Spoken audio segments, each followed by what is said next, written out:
Having followed the touch rule, I know that this guitar has a little bit too much relief. So I'm going to need to tighten the truss rod. I will do that by turning the truss rod nut clockwise.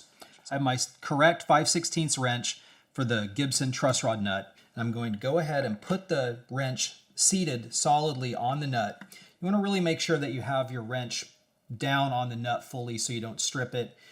So when you're adjusting your truss rod nut, if the nut feels really tight, you should turn it a little bit to the left to break it loose and make sure that it's actually turning freely. This nut feels fine. They usually will turn pretty easily. If you have one where it's just completely tight, do not try to force it. So I'll tighten the truss rod by turning the wrench clockwise about 1/8 of a turn. Now I'll put the guitar back in the playing position, get my truss rod gauge with my 6/1000 of an inch gauge, and I will remeasure the gap between the 6th fret and the string.